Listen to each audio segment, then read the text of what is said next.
حدیث مرسلہ ہو جا، خدا کا ترجمہ ہو جا، تیری فطرت ہے افلاکی سراپا آسماں ہو جا۔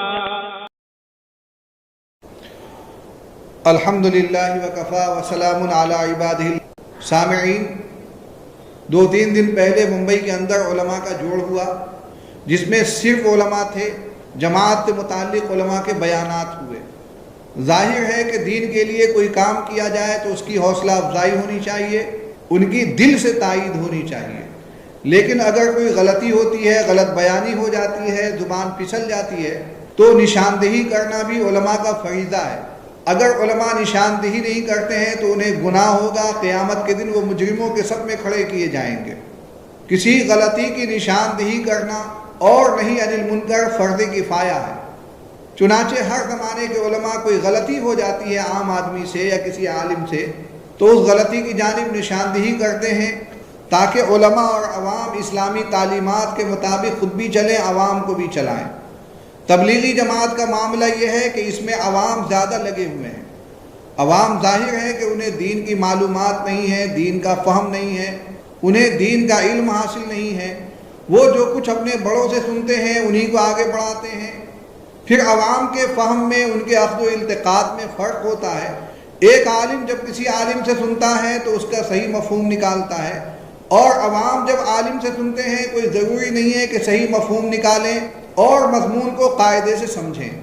یہی وجہ ہے کہ تبلیغی عوام سے غلطیاں ہو جاتی ہیں، ٹھوکر لگ جاتی ہے، حالانکہ ان کا وہ ارادہ نہیں ہوتا، لیکن ظاہر ہے کہ یہ غلطیاں آگے چل کر نقصان پہنچاتی ہیں۔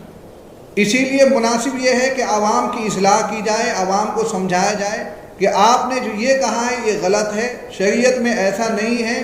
اس کا فائدہ یہ ہوگا کہ عوام جس اخلاص کے ساتھ کام کر رہے ہیں اور جماعت میں لگے ہوئے ہیں، وہ اپنے کام کو اخلاص کے ساتھ اور درستگی کے ساتھ آگے بڑھائیں۔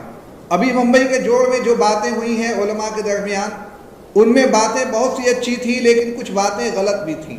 وہ کیا غلط باتیں تھیں میں آگے سناؤں گا، لیکن پہلے عوام کی غلطیوں کی اصلاح ضروری معلوم ہوتی ہے۔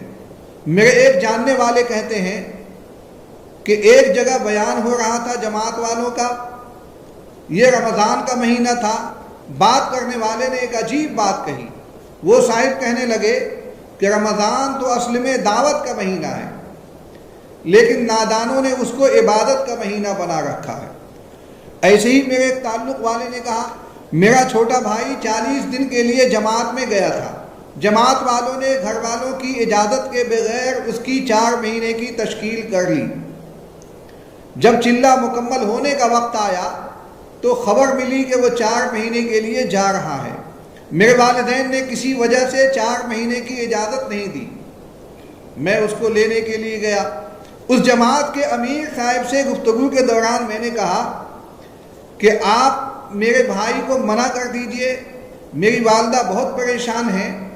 تو ان امیر صاحب کا جواب تھا کہ مجھے گھر والوں سے کوئی مطلب نہیں ہے، لڑکا جماعت میں جائے گا تو میں لے جاؤں گا۔ میں نے کہا کہ ماں باپ کا بھی کوئی درجہ یا مقام ہے کہ نہیں ہے؟ تو امیر صاحب کہنے لگے کہ ابو بکر صدیق رضی اللہ تعالیٰ عنہ والدین کی خدمت پر خروج کو مقدم رکھتے تھے۔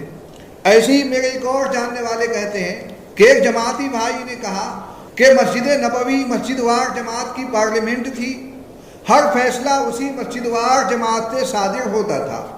خیر یہ تو عوام ہے، عوام سے غلطی ہو سکتی ہے، ان کے پاس علم کی کمی ہے، ان کے پاس شریعت کا علم نہیں ہے، اس لیے ان سے ایسی چوک ہو جاتی ہے تو یہ کوئی بڑی تعجب کی بات نہیں ہے۔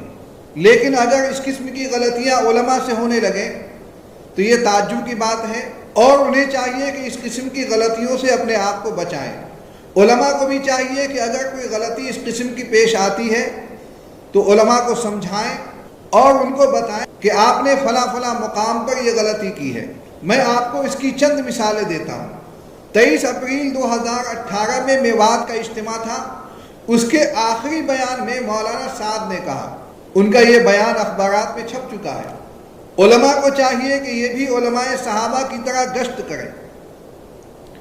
میں تو سیدھی بات کر رہا، معاذ ابن جبل سید العلماء ہیں، ابو ہریرہ سید المحدثین ہیں، ابی ابن کعب سید القرہ ہیں۔ ان سب کا معمول ملتا ہے روایتوں میں کہ یہ باہر نکل کر لوگوں کی خوشامد کرتے تھے کہ بھائی تھوڑی دیر کے لیے مسجد میں آ جاؤ، تھوڑی دیر کے لیے علم حاصل کر لو، تھوڑی دیر کے لیے ایمان کے حلقوں میں جڑ جاؤ۔ یہ گشت میں لوگوں کی خوشامد کیا کرتے تھے۔ یہ مولانا سعد صاحب کا بیان ہے جو آپ نے ابھی سنا۔ ابھی ممبئی میں جو جوڑ ہوا ہے اس میں بھی علماء سے کچھ چوک ہو گئی ہے، کچھ غلطی ہو گئی ہے، میں آپ کو نشاندہی کرتا ہوں۔ ایک مولانا صاحب نے کہا افسوس کا مقام ہے کہ علم مدارس کی چہار دیواری میں سمٹ گیا اور تزکیہ خانقاہوں میں سمٹ گیا۔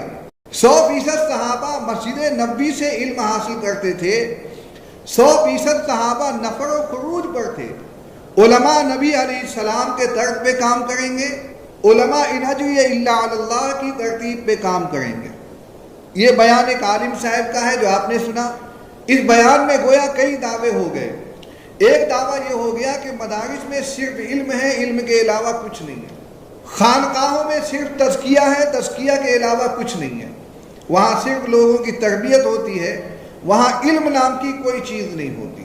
اسی جوڑ میں ایک اور صاحب نے اپنے بیان میں کہا، یہ بیان گونڈی حقانی مسجد میں ہوا ہے۔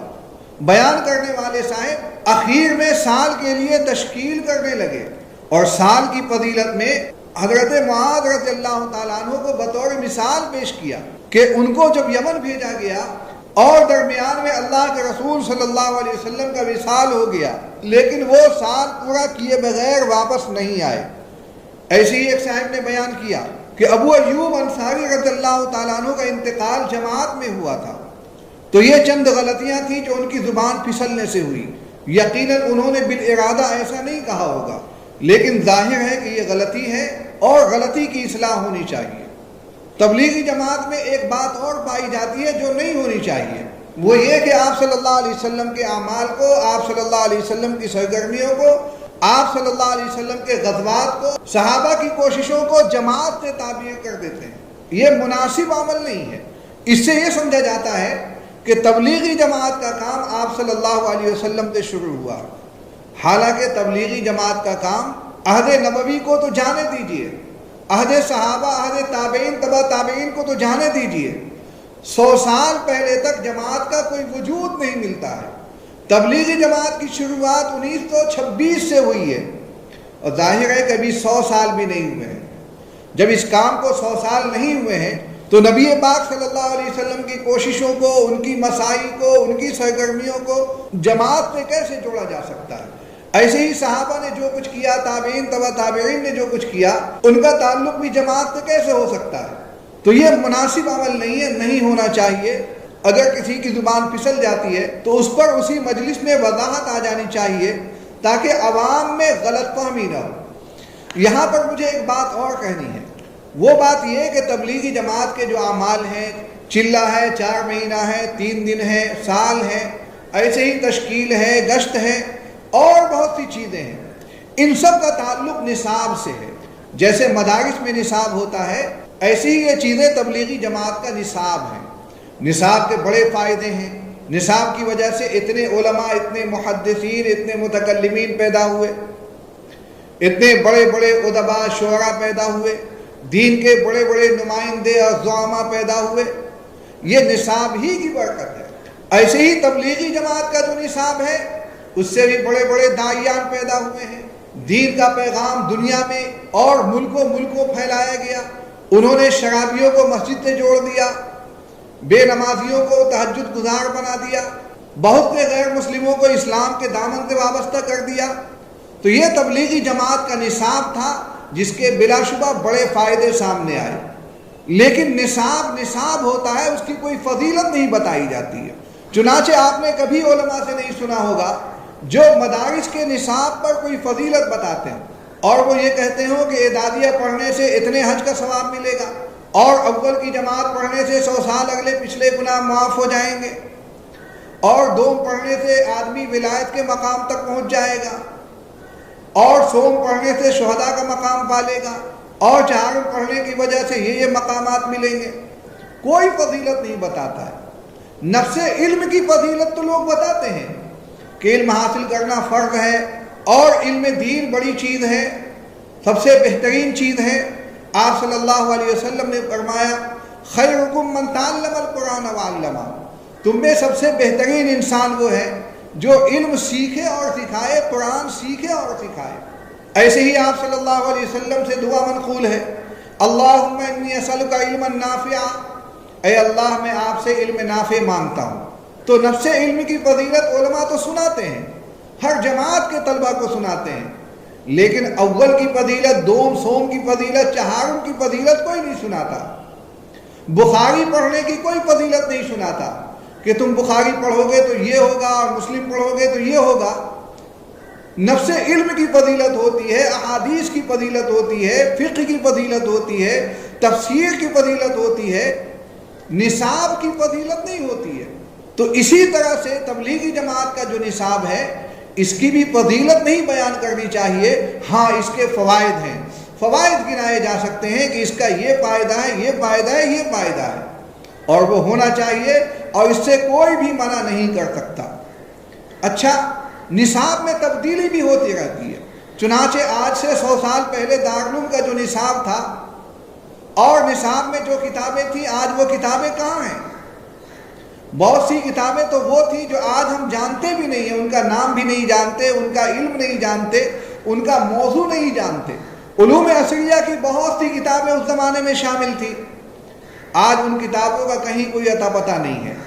نصاب میں تبدیلی ہوتی رہتی ہے، بہت سے مدارس ہیں جن کے ہاں نصاب 8 سال کا ہے، کہیں 5 ہی سال کا ہے، کہیں 6 ہی سال کا ہے، کہیں 3 ہی سال کا ہے۔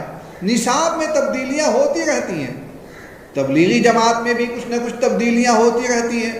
تو نصاب کی فضیلتیں سنانا مناسب عمل نہیں ہے، ان سے بچنا چاہیے۔ یہاں ایک بات اور بتانا چاہتا ہوں کہ فضیلتوں کا تعلق فرائض سے ہے، واجبات سے ہے، سنتوں سے ہے، مستحبات سے ہے۔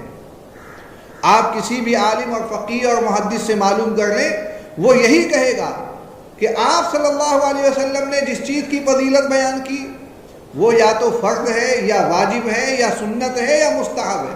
جو چیز جائز ہے، مباح ہے، اس کی کوئی فضیلت احادیث میں منقول نہیں ہے۔ اور تبلیغی جماعت کا کام نہ تو فرض ہے، نہ واجب ہے، نہ سنت ہے، نہ مستحب ہے، بلکہ زیادہ سے زیادہ یہ جائز ہے۔ بلا شبہ اس سے بڑا کام ہوا اور بلا شبہ اس کے بڑے فائدے حاصل ہوئے، لیکن یہ زیادہ سے زیادہ جائز ہے۔ جب یہ جائز ہے تو اس کی فضیلت کہاں سے آ سکتی ہے؟ لہذا اگر تبلیغی اجتماعات میں، تبلیغی محفلوں میں فضیلت ہی بتانی ہو تو امر بالمعروف کی فضیلت بیان کی جائے، صدقے کی فضیلت بیان کی جائے، اکرام مسلم کی فضیلت بیان کی جائے، مسلمانوں کی خیر خواہی کی فضیلت بیان کی جائے، نہی عن المنکر کی فضیلت بیان کی جائے۔ بہت سی چیزیں ہیں فضائل پر، انہیں بیان کرنا چاہیے، نہ کہ نصاب کی فضیلت بیان کی جائے۔ ہمیں ہر ایسے کام سے بچنا چاہیے جو اسلامی تعلیمات سے میل نہ کھاتا ہو۔ اگر کوئی اصلاح کے لیے بات کہتا ہے تو برا نہیں ماننا چاہیے، یہ علماء کی ذمہ داری بنتی ہے، اس لیے وہ کہتے ہیں سب لوگ خاموش ہو جائیں، کوئی کچھ نہ بولے اور غلطیاں ہوتی رہیں تو اللہ کا عذاب آئے گا۔ اسی لیے علماء بولتے ہیں، بولنا ان کی ذمہ داری بنتی ہے۔ لہذا تبلیغی جماعت کے علماء اور عوام سے بڑے ادب کے ساتھ عرض ہے کہ آپ بڑا اچھا کام کر رہے ہیں، اللہ تعالیٰ آپ کو اور توفیق دے، آپ اور بڑھ چڑھ کر اخلاص کے ساتھ حصہ لیں، لیکن ساتھ میں یہ بھی درخواست ہے کہ وہی باتیں کہیں جو شریعت سے میل کھاتی ہوں، جو اسلام سے میل کھاتی ہوں۔ ایسی باتیں نہ کہیں جن کا شریعت سے کوئی جوڑ نہ ہو اور جو اسلام کا مقتضا نہ ہو، جو اسلام کا تقاضا نہ ہو۔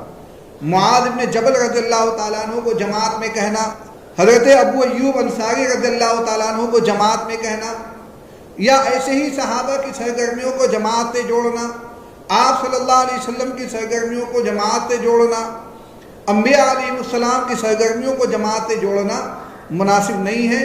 ان سے بچنا چاہیے، حتی الامکان احتراز کرنا چاہیے۔